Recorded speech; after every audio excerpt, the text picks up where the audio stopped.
Good morning मेरे प्यारे बच्चों। बिट्टू सरगेया चैनल में आप लोग का स्वागत है। आज मैं लेकर के आया हूँ मेंस्ट्रुएशन का पार्ट नंबर 4, जिसमें हम लोग बात करेंगे ब्रीथ सर्कल के बारे में। तो ये क्लास 10 के लिए बहुत ही इंपॉर्टेंट टॉपिक है। और तो चलिए हम स्टार्ट करते हैं वीडियो को। तो सबसे पहले हम लोग बात करेंगे ये ब्रीथ के बारे में। ब्रीथ क्या होता है, जिसे अंग्रेजी में सर्कल बोलते हैं। सर्कल, इस सर्कल में हम बहुत सारी चीजों के बारे में चर्चा करने वाले हैं बारी बारी से। तो आप एक एक करके यहाँ से देखते जाइए। सबसे पहले जानने वाले हैं वृत्त का परिभाषा। वृत्त कहते हैं किसको, ये वृत्त का परिभाषा चलेंगे। चलिए, उसके बाद हम लोग जानेंगे वृत्त के बारे में। वृत्त का केंद्र, जिसे हम बोलते हैं सेंटर। और उसके बाद हम लोग देखेंगे वृत्त का परिधि, सरकमफ्रेंस जिसको बोलते हैं। उसके बाद हम लोग जानेंगे वृत्त का क्या होता है, त्रिज्या, जिसको रेडियस बोलते हैं। उसके बाद जानेंगे वृत्त का ये व्यास, जिसको डायमीटर बोलते हैं। उसके बाद जानेंगे हम लोग, व्यास हो गया, हम लोग जानेंगे उसके बाद चाप के बारे में। चाप दो प्रकार का है, एक लघु चाप और एक दूसरा है दीर्घ चाप। उसके बाद हम लोग जानेंगे त्रिज्यखंड के बारे में। त्रिज्यखंड भी दो होता है, एक लघु त्रिज्यखंड और एक दूसरा दीर्घ त्रिज्यखंड। उसके बाद हम लोग जानेंगे वृत्तखंड के बारे में। वृत्तखंड के बारे में, और ये भी वृत्तखंड क्या होता है, एक लघु और एक क्या होता है, दीर्घ। तो आप पूरा वीडियो जरूर देखें, इतना सारा टॉपिक हम लोग आज करने वाले हैं। सबका फॉर्मूला और सबका परिभाषा हम लोग करने वाले हैं। तो चलिए सबसे पहले चलते हैं वृत्त का परिभाषा। वृत्त कहते हैं किसको, देखिए बच्चा लोग आप समझिएगा। अगर किसी एक निश्चित बिंदु से किसी चाप के द्वारा, अगर कोई चाप ले लें, ये हमारा क्या है, चाप। किसी निश्चित बिंदु से किसी चाप के द्वारा चारों तरफ घुमाने पर, इस तरह से इसके चारों तरफ घुमाने पर जो आकृति बनता है, उसी को क्या बोलते हैं, वृत्त। किसी बिंदु से किसी चाप के द्वारा चारों तरफ घुमाने पर बनी आकृति को क्या कहते हैं, वृत्त।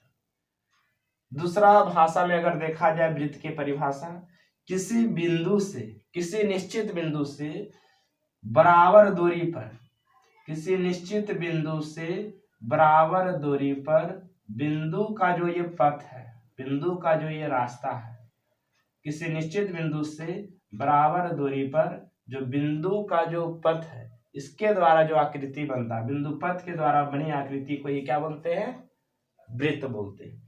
तो एक तो परिभाषा आपका यह हुआ, किसी निश्चित बिंदु से किसी चाप के द्वारा चारों तरफ घुमाने पर बनी आकृति को क्या कहते हैं, वृत्त कहते हैं।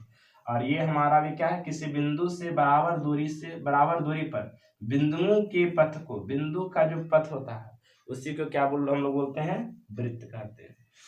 देखिए यहां समझिएगा, वृत्त के जो मध्य बिंदु होते हैं, जहां से वृत्त की चाप के द्वारा जो वृत्त को खींचा जाता है, तो वृत्त के मध्य बिंदु को वृत्त का हम लोग कहते हैं केंद्र। पहला तो समझ में आया वृत्त का परिभाषा, किसी निश्चित बिंदु से किसी चाप के द्वारा, इस तरह से चाप लेते हैं कंपास से, ये चाप, किसी चाप के द्वारा चारों तरफ घुमाने पर बनी आकृति को वृत्त का क्या कहते हैं, वृत्त कहते हैं। वृत्त के मध्य बिंदु में जो होते हैं, वृत्त के जो मध्य बिंदु होता है उसे कहा जाता है वृत्त का केंद्र, इसे सूचित किया जाता है सी से। तो दूसरा परिभाषा आप लोग को भी समझ में आया, वृत्त के मध्य बिंदु को वृत्त का क्या बोलते हैं, केंद्र, इस अंग्रेजी में सेंटर बोलते हैं, इसे सी से सूचित किया जाता है। अब चलते हैं वृत्त का हम लोग परिधि के बारे में। वृत्त के चारों तरफ का जो घेरा होता है, वृत्त के मध्य बिंदु के चारों तरफ का जो घेरा होता है, इस घेरा को ही कहते हैं वृत्त का परिधि। वृत्त के केंद्र के चारों तरफ पर जो घेरा होता है, यानी जो बिंदु पथ होता है, उसी क्या कहते हैं, वृत्त का परिधि। यानी परिधि का मतलब घेरा। देखिए थोड़ा समझिएगा, जब घेरा गोल होगा, जब घेरा गोल होगा तो वैसे घेरा को बोलेंगे परिधि। जब घेरा गोल होगा तो इस घेरा को क्या बोलेंगे, परिधि। और जब घेरा गोल नहीं होगा, जैसे इस तरह से होगा या इस तरह से होगा या इस तरह से होगा या किसी तरह से भी हो सकता है, इस तरह से हो सकता है, तो ऐसे घेरा को हम लोग बोलते हैं परिमाप या परिमिति। समझिएगा ये बात को ध्यान से। जब घेरा गोल होगा तो ऐसे घेरा को क्या बोलेंगे, परिधि। और जब घेरा गोल नहीं होगा तो उसको क्या बोलेंगे, परिमाप या परिमिति। जैसे ये भी घेरा क्या है, गोल नहीं है, पूरा पूरा गोल होना चाहिए। पूरा गोल हो गया तो परिधि, पूरा गोल नहीं हुआ तो क्या हो गया, परिमाप या परिमिति। तो आई होप बिल्कुल अब चीजों के यहाँ तक समझ गए होंगे। परिधि का मतलब घेरा और परिमाप का मतलब भी घेरा, लेकिन यह घेरा गोल रहेगा। अगर घेरा गोल नहीं है तो क्या बोलेंगे, परिमाप या परिमिति। जैसे यहाँ बोलेंगे अर्धवृत्त का परिमाप, त्रिज्यखंड का परिमाप, आयत का परिमाप, इस तरह से हो गया त्रिभुज का परिमाप। आई होप बिल्कुल चीजों को समझ गए होंगे। तो वृत्त का परिधि भी समझ गए होंगे। वृत्त के केंद्र के चारों तरफ जो घेरा होता है, तो ये इसी घेरा को क्या कहते हैं, परिधि। और वृत्त का परिधि का फॉर्मूला होता है 2πr। 2πr वृत्त के परिधि का फॉर्मूला क्या होता है, 2πr। तो समझिएगा इसको कैसे हम लोग याद करेंगे। एक याद करने का की याद रखते हैं। एक गोल गोल देखिए, समझिए एक रास्ता था। उस रास्ता पर एक लड़की थी जिसका नाम था परिधि।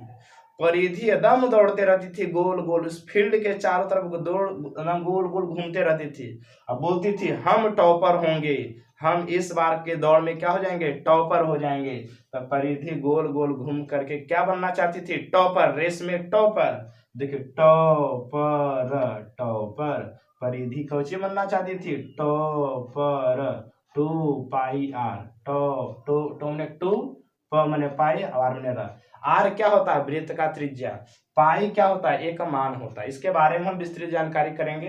इस पाई का जो मान होता है वो होता है 22/7। देखिए समझिएगा, जब देखा गया इस पाई के बारे में जो माने दिए हैं, आर्यभट्ट दिए हैं, जो दशमलव के कुछ अंकों तक है। तो ये पाई का मान ये भी होता है 3.14, इस तरह से।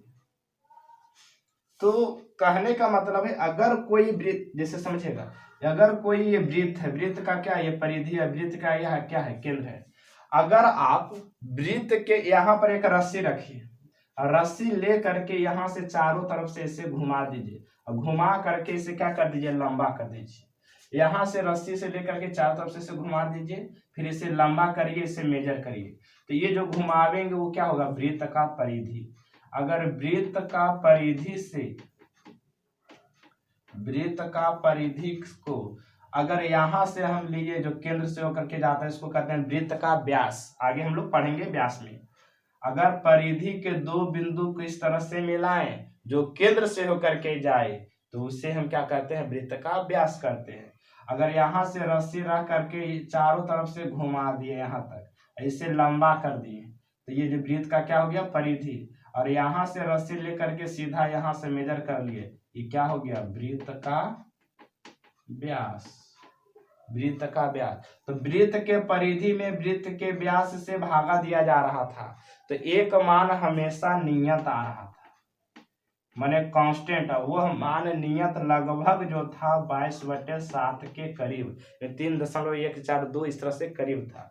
यही नियत मान को ही मान लिया गया, ग्रीक अक्षर में क्या नाम रख दिया गया, पाई। समझ गए। तो वृत्त के परिधि वृत्त के व्यास के अनुपात को क्या कहते हैं, पाई कहते हैं। वृत्त के परिधि वृत्त के व्यास के अनुपात को क्या कहते हैं, पाई। ये पाई का मान क्या आ रहा था, 22/7 यानी 3.14। जैसे समझिएगा, आप कोई भी लीजिए, मान लीजिए कि यह गोल है कि नहीं है, पाई जहां भी लगल रहेगा जहां गोल तरह का बात होगा, जैसे गोल है तो वहां समझिए, जैसे बेलन में भी गोल होता है, वृत्त में भी गोल होता है, गोला में भी गोल होता है, जहां गोल होगा वहां समझ जाइए पाई जरूर आएगा। पाई ई बताता है कि वो पदार्थ, वो वस्तु कितना गोल है। अगर उसका मान उसके परिधि, उसके व्यास के मान से अगर भाग दे दे, परिधि में व्यास से भाग दे, अगर उसका मान 22/7 के करीब आ जाए, यानी लगभग बराबर आ जाए, तो समझिए कि वो पूरा पूरी क्या है, गोल है। और अगर नहीं आवे तो समझिए पूरा पूरी गोल नहीं है। जैसे ये मार्कर को देखा जाए पूरा पूरी गोल है कि नहीं। तो आप जानते हैं हर एक चीज में त्रुटियां होती है, कुछ न कुछ त्रुटि होता है, परफेक्ट रूप से कुछ भी नहीं होता है। इसी इसका परिधि से पहले यहाँ से रस्सी रख करके चार तरफ से मेजर कर लीजिए, इसे लंबा कर लीजिए, मेजर का हो गया। फिर स्केल से यहाँ व्यास भी मेजर कर लीजिए। अगर भागा दीजिएगा परिधि में व्यास से, अगर उसका मान 22/7 में 3.142 लगभग आ जाए, तो समझ जाएंगे कि मेरा जो मार्कर था ये गोल है। अब अगर थोड़ा वैरी कर रहा है तो समझ जाएंगे कि गोल नहीं है। तो परिधि और व्यास से जब भाग दिया जाता है किसी वृत्त के या वृत्ताकार आकार को, तो वैसे एक नियत मान आता था, उस नियत मान को ग्रीक अक्षर में पाई रख दिया गया।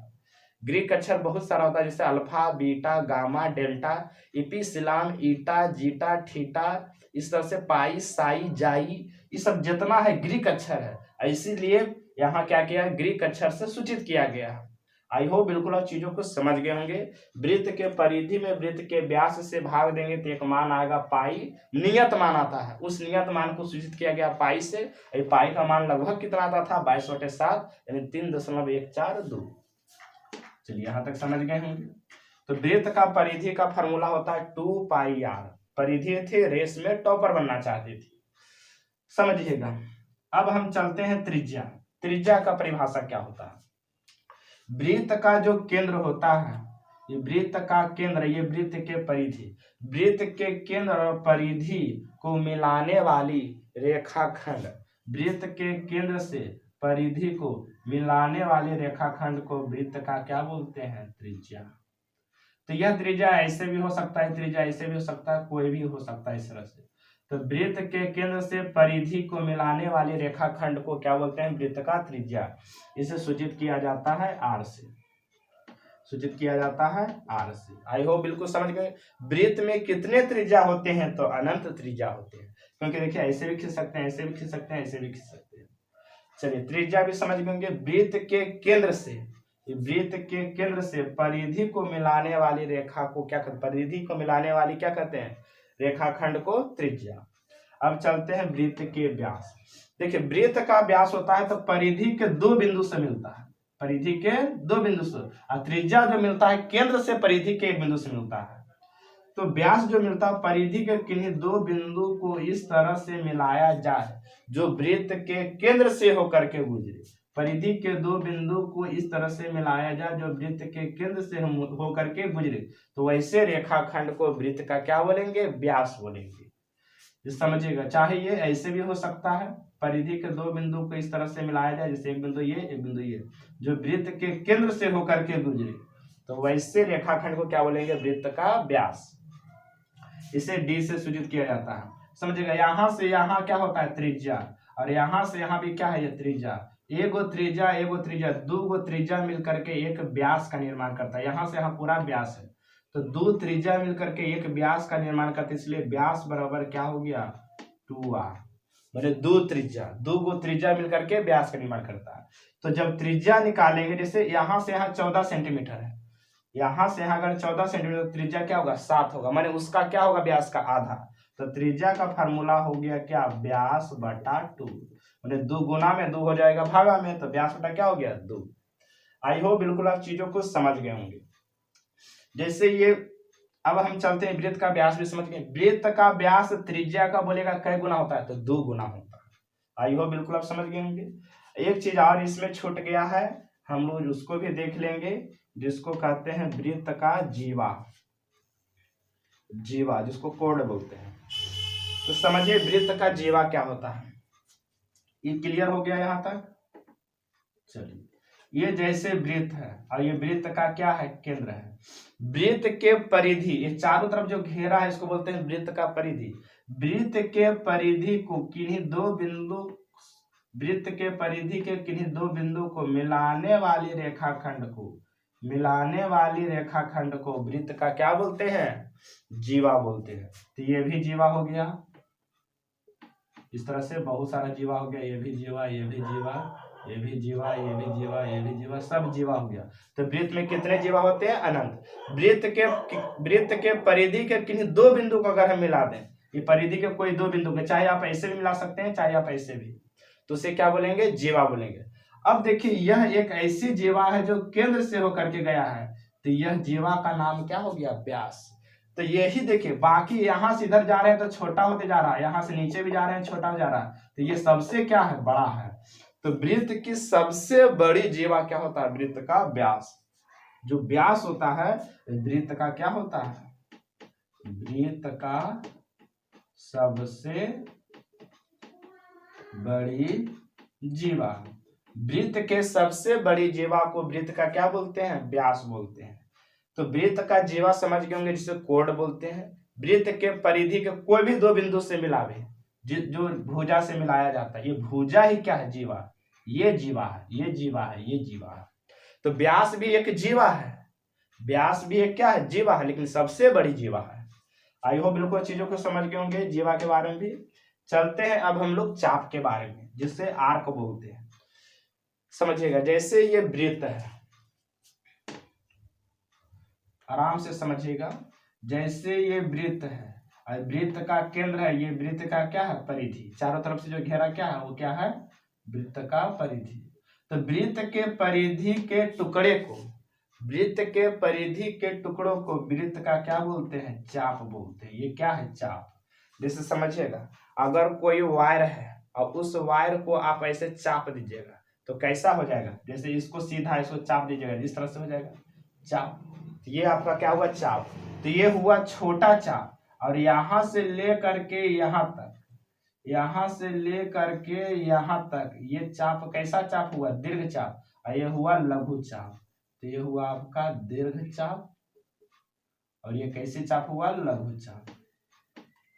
तो ये देखिए वृत्त के छोटे से टुकड़ा, ये वृत्त का क्या है? बड़ा सा टुकड़ा।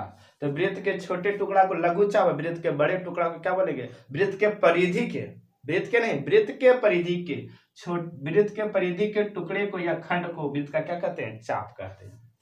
तो चाप समझ गए, एक लघु चाप, एक दीर्घ चाप। चलिए, चाप भी आपको क्लियर हो गया। अब हम लोग चलते हैं, इस लघु चाप और दीर्घ चाप की क्या क्षेत्र, क्या लंबाई होगा। ये जो चाप बना है बच्चा लोग, इससे अगर देखा जाए तो कितना डिग्री से कौन, ये देखिए क्या है? त्रिज्या आर, ये भी त्रिज्या क्या है? आर। और ये कितना डिग्री से बना है? थीटा से। तो वृत्त के लघु चाप की अगर लंबाई देखा जाए कि इसका लंबाई कितना, बताइए। ये जो भाग है किसका भाग है? परिधि का। ये जो भाग है किसका भाग है? परिधि का, यानी 2πr का भाग है। लेकिन क्या पूरा 2πr है? अगर ये पूरा घेरा रहता तो 2πr, लेकिन इतनी घेरा है, ये घेरा किसके साथ है? थीटा के साथ है। केवल किसके साथ है? थीटा। थीटा क्या होता है? कोण होता है। तो थीटा के साथ है। और ये थीटा जो बना रहा पूरा कितना में बना रहा है? 360 में। तो यहां से इसको काट देंगे तो कितना होगा?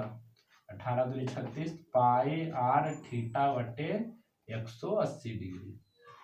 ये बिल्कुल आप समझ गए होंगे यहाँ तक। तो चाप की लंबाई क्या होता है? पाई आर थीटा बटे 180। जैसे समझिएगा, ये वर्ग है, इसको 4 भाग कर दिए, इसको रांग दिए। बोलिए ये रांगा हुआ कै भाग? 1 भाग। लेकिन टोटल कितना है? 1 2 3 4। इसे क्या बोलेंगे? 1/4। उसी तरह से देखिए पूरा कितना एंगल है? 360। और रांगा हुआ कितना है? मान लीजिए कि यहीं तक हमको निकालना है, तो ये कितना, ये तो क्षेत्रफल हो गया। ये कितना बना रहा है? थीटा। थीटा बना रहा है कितना में? 360 में। ये कौची बना रहा है? परिधि के क्षेत्रफल। ये परिधि का भाग है, तो हो गया क्या? 2πr। तो जितना बनाता है उसको ऊपर है, जितना टोटल एंगल होता है वृत्त के केंद्र पर कितना डिग्री कोण बनता है? 360 डिग्री। इसको कहाँ रखते हैं? नीचे। टोटल को नीचे रखते हैं, जितना बनाता है उसको ऊपर रखते हैं। तो हो बिल्कुल समझ गए। अब हमको निकालना है दीर्घ चाप की लंबाई। समझिएगा, ये जो पूरा वृत्त था, ये पूरा वृत्त के हुआ लघु चाप, और ये क्या हुआ? पूरा दीर्घ चाप हो गया। तो समझिएगा इसको, जैसे देखिए ये लघु चाप का जो लंबाई अभी निकाले, क्या निकाले? पाई आर थीटा बटे 180 डिग्री। पाई आर थीटा बटे 180 डिग्री। ये कहाँ तक हुआ? यहाँ तक हुआ। अभी निकाले हैं पाई आर थीटा बटे 180 डिग्री। तो इसका लंबाई क्या होगा? यहां से ले करके यहां तक का लंबाई क्या होगा? ये लंबाई निकालना है। तो देखिए क्या करेंगे, पूरा वृत्तवा के परिधि में, ये पूरा वृत्त का जो पूरा वृत्त के परिधि में अगर हम घटा दे छोटका चाप को, तो बोलिए पूरा वृत्त के परिधि में छोटका चाप ये वाला जो है अगर निकाल दे, ये वाला क्या कर दे, निकाल दे, तो हमारा क्या बन जाएगा, दीर्घ वृत्त खंड, दीर्घ चाप बनेगा कि नहीं बनेगा, समझेगा। ये पूरा वृत्त के परिधिया में ये वाला काट के निकाल दे, मैंने घटा दे, तो पूरा वृत्त का परिधि क्या होता है 2πr, और ओकरा में घटा दे ये लघु चाप, ये जो चापवा था इसको घटा दे, यानी पाई या थीटा बटे 180, तो ये क्या बन जाएगा आपका दीर्घ चाप बन जाएगा, मैंने ये वाला लंबाई बच जाएगा। तो दीर्घ चाप की लंबाई क्या हो गया 2πr माइनस πr थीटा बटे 180 डिग्री। मैंने पूरा वृत्त के परिधिया में छोटका क्या करेंगे, इतना घटा देंगे, ये क्या हो जाएगा दीर्घ चाप होगा, ये क्या है लघु चाप है। अब हम लोग चलते हैं त्रिज्यखंड के बारे में। आप वीडियो को आराम से पूरा देखिए, अगर समझ में नहीं आवे तो आप कमेंट जरूर करिए। जो भी क्लास 10 में मैथ साइंस पढ़ना चाहते हैं तो आप कमेंट करके बताइए, और आपको बेहतरीन ढंग से यहाँ दिया जाएगा। त्रिज्यखंड समझिए, नाम से ही पता चल रहा है त्रिज्या और खंड के बारे में। देखिए समझिएगा, जैसे ये कोई वृत्त है, तो इस वृत्त में ये क्या है केंद्र है, तो केंद्र से जो त्रिज्या के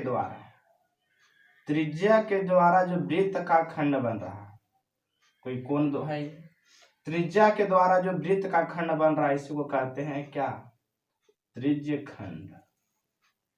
या दूसरा भाषा में कैसे बोल सकते हैं, किसी वृत्त की चाप की लंबाई और त्रिज्या को मिलाने से जो खंड बनता है, वृत्त का जो खंड बनता है, ये चाप की लंबाई और त्रिज्या से मिलाने पर, चाप की लंबाई को त्रिज्या से मिलाने पर, चाप की लंबाई को त्रिज्या से मिलाने पर जो खंड बन रहा है उसे कहते हैं क्या त्रिज्यखंड।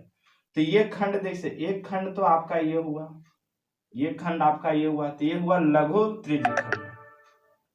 एक खंड हुआ आपका बड़ा, जैसे ये त्रिज्या है और ये बड़का चाप, छोटा चाप और त्रिज्या को मिलाने से जो खंड बनेगा वो लघु त्रिज्यखंड, और बड़ा चाप और त्रिज्या को मिलाने से जो खंड बनेगा उसको कहेंगे क्या दीर्घ त्रिज्यखंड।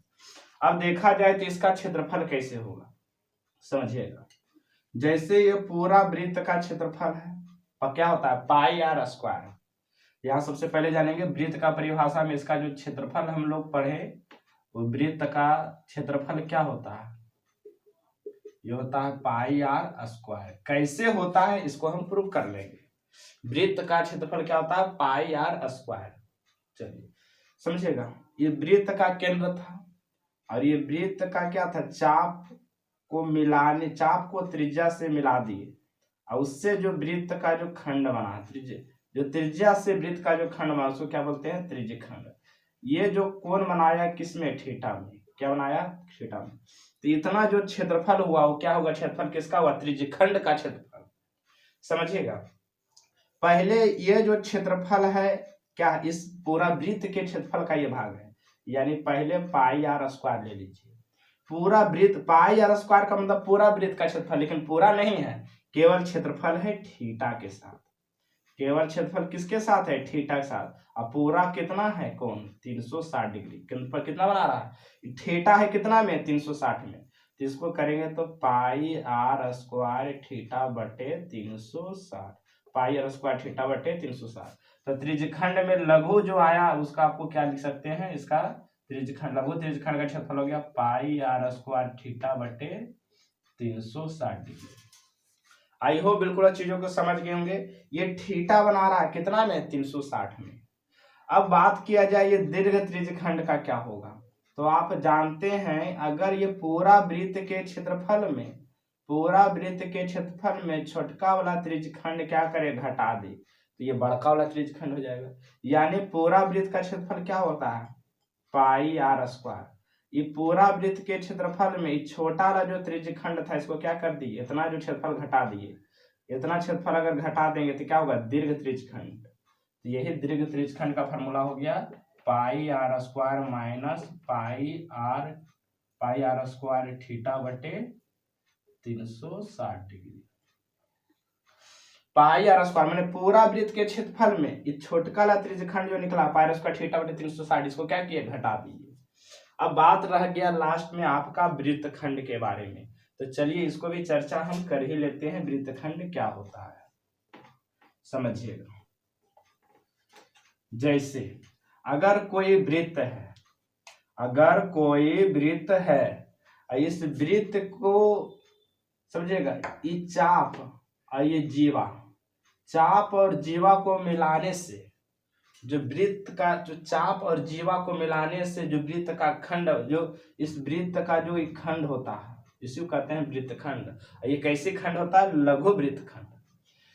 देखो वृत्त ऐसे भी समझिए, वृत्त है और इसको वृत्त को ऐसे ऐसे काटते चल गए, ऐसे ऐसे काटते चल गए, ऐसे ऐसे काटते चल गए, तो क्या हो गया, वृत्तखंड हो गया।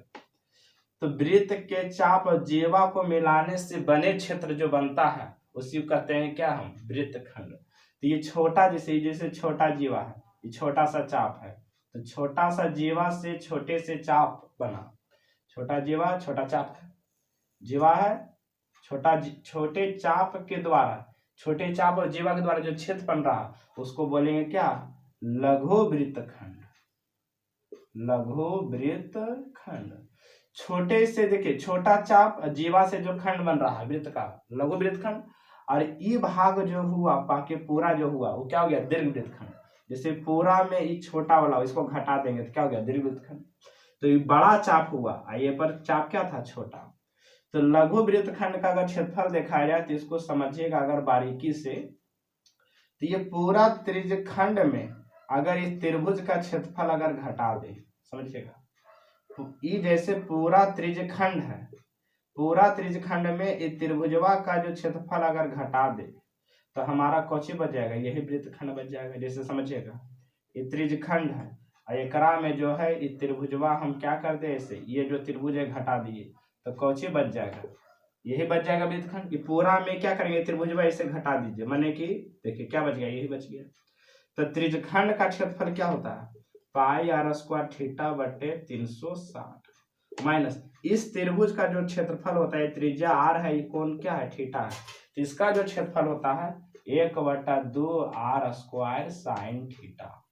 1/2 आर स्क्वायर साइन थीटा कैसे होता है, अगर आप जानना चाहते हैं, प्रूफ करना चाहते हैं, तो आप अगला वीडियो का इंतजार करिए, जिस वीडियो में हम वृत्त के क्षेत्रफल पाई आर स्क्वायर के बारे में चर्चा करेंगे, वृत्त का परिधि 2 पाई आर कैसे होता है उसका चर्चा करेंगे, और इस त्रिज्यखंड में, इस माने कि वृत्तखंड में जो त्रिभुज का क्षेत्रफल होता है 1/2 आर स्क्वायर साइन थीटा, ये त्रिभुज का क्षेत्रफल 1/2 आर स्क्वायर साइन थीटा कैसे होता है, सभी के बारे में हम लोग चर्चा करने वाले हैं।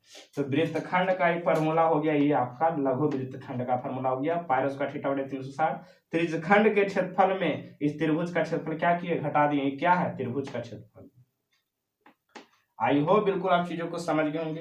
अब अगर यही कह दे दीर्घ वृत्तखंड तो समझिएगा ये पूरा है, ये जैसे देखिए लघु वृत्तखंड है, इतना भाग में ये लघु वृत्तखंड है, और एकरा पूरा वृत्त के क्षेत्रफलवा में छोटका वाला वृत्तखंडवा घटा देंगे तो क्या होगा, दीर्घ वृत्तखंड। समझिएगा, पूरा वृत्त के क्षेत्रफल में छोटका वाला जो क्षेत्रफल क्या करेंगे, घटा देंगे तो क्या बच जाएगा, ये घटा देंगे तो क्या बनेगा, दीर्घ वृत्तखंड।